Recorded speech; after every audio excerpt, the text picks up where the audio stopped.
আলহামদুলিল্লাহি রাব্বিল আলামিন ওয়াসসালাতু ওয়াসসালামু আলা সাইয়্যিদিল মুরসালিন ওয়া আলা আলিহি ওয়া আসহাবিহি আজমাইন। আমরা আজ 4 এপ্রিল শুক্রবার দিন জুমার পরে নরসিংদী এসেছি। বিগত জুলাই আগস্টের বিপ্লবে ফ্যাসিবাদ বিরোধী আন্দোলনে জুলুম, অত্যাচার এবং স্বৈরতন্ত্রের বিরুদ্ধে গড়ে ওঠা বাংলাদেশের ছাত্র জনতার অভূতপূর্ব যে গণজাগরণ, সেই জাগরণে অন্যতম একটি স্পট এবং জায়গা নরসিংদী। এই নরসিংদীর মানুষের মনে প্রাণে তাদের ভালোবাসায় গেঁথে আছে একটি নাম। নামটি হল শহীদ তাহসিন ভূঁইয়া, শহীদ তাহমিদ ভূঁইয়া। শহীদ তাহমিদ ভূঁইয়া 18 জুলাই ফ্যাসিবাদের সরাসরি পুলিশি আক্রমণে গুলিবিদ্ধ হয়ে নরসিংদী জেলখানা মোড়ে সে শাহাদত বরণ করে এবং তার শাহাদাতের মধ্য দিয়েই মূলত এই অঞ্চলের মানুষ ব্যাপকভাবে বিক্ষুব্ধ হয় এবং সেই ক্ষোভের বিস্ফোরণ ঘটে, যেটা 5ই আগস্টের ঐতিহাসিক যে বিপ্লব, সফল বিপ্লবের অন্যতম একটি মাইলফলক ছিল। আমরা আজকে সেই শহীদ তাহমিদ ভূঁইয়ার কবর জিয়ারতে এসেছিলাম। এখন আমরা স্থানীয় ঈদগাহের সামনে দাঁড়িয়ে আছি। আমার পাশে শহীদ তাহমিদের বাবা, তিনি উপস্থিত আছেন, এলাকার গণ্যমান্য ব্যক্তিবর্গ উপস্থিত হয়েছেন। শহীদ তাহমিদ ভূঁইয়া 9ম শ্রেণীতে পড়ুয়া এক টকবগে তরুণ, 15 বছর বয়সী। সে তার আত্মত্যাগ এবং আত্মদান, শাহাদাতের মাধ্যমে আমাদের কাছে একটি বড় শিক্ষা রেখে গেছে।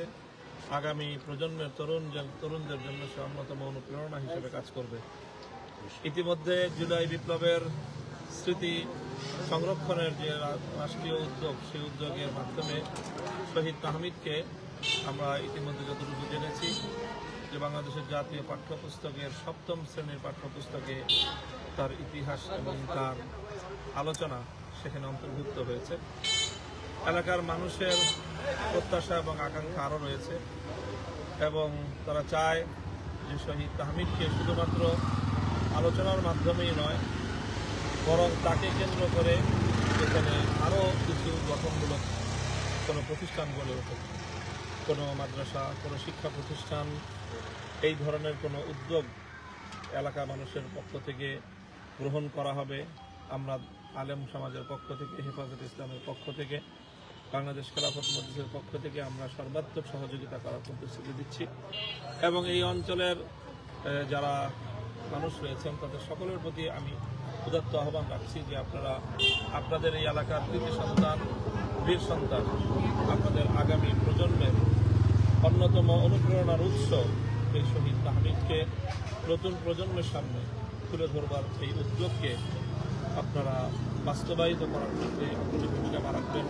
আপনারা এগিয়ে আসবেন ইনশাআল্লাহ। যদি এলাকার মানুষ সেইভাবে সহযোগিতা করে, আমরা সেই উদ্যোগকে সফল কাম করার পক্ষে আমাদের জায়গা থেকে সর্বাত্মক সহযোগিতা আমরা পালন করতে চাই। তো আমরা এখন সংক্ষিপ্ত দোয়ার মাধ্যমে শহীদ তাহমিদের রুহের মাগফিরাত কামনা এবং তার শাহাদাতকে আল্লাহ পাক রব্বুল আলামিন যেন কবুল করেন এবং তাদের এই আত্মদান, তাদের এই শাহাদাতের মাধ্যমে অর্জিত বাংলাদেশে আর কোনোদিন কোনো অত্যাচার, কোনো জুলুম, কোনো স্বৈরতন্ত্র যেন জেঁকে বসতে না পারে, সেই নতুন একটি সমৃদ্ধ বাংলাদেশ, ইনসাফের বাংলাদেশ, মানবতার বাংলাদেশ যেন আমরা দেখতে পাই, সেজন্য মহান আল্লাহ পাক রব্বুল আলামিনের কাছে আমরা সাহায্য কামনা করব, প্রার্থনা করব। সুবহানাল্লাহ كما صليت على إبراهيم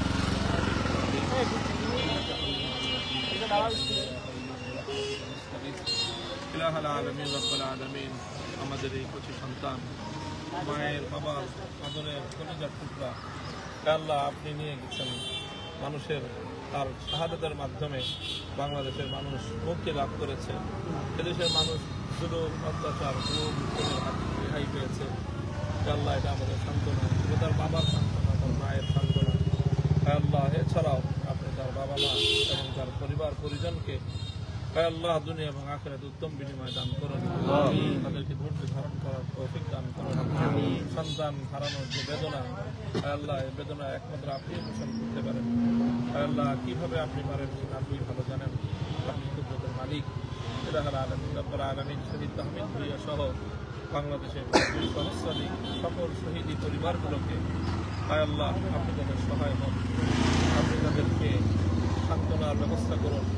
দুনিয়া এবং আখিরাতে তাদের সম্মান মর্যাদা বৃদ্ধি করে দিন এবং তাদের পরিবারের এই সদস্যের শাহাদাতের মাধ্যমে অর্জিত নতুন বাংলাদেশে সব ধরনের জুলুম, শোষণ, অন্যায়, অবিচার, অত্যাচার থেকে মুক্ত একটি সুন্দর মানবিক ইনসাফপূর্ণ দেশ জাতি হিসেবে আমাদের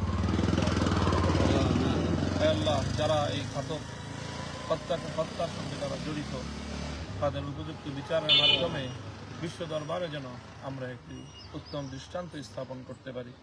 আগামী দিনে আর কোনো অপরাধী যেন নিরপরাধ এই ধরনের নিষ্কলুষ শিশু সন্তান এবং তরুণদেরকে এভাবে হত্যাযজ্ঞে মেতে উঠতে না পারে সেই ব্যবস্থা যেন আমরা জাতি হিসেবে করতে পারি। তৌফিক আমাদের ربنا تقبل منا إنك أنت السميع العليم وتب علينا يا مولانا إنك أنت التواب الرحيم سبحان ربك رب العزة عما يصفون وسلام على المرسلين الحمد لله رب العالمين.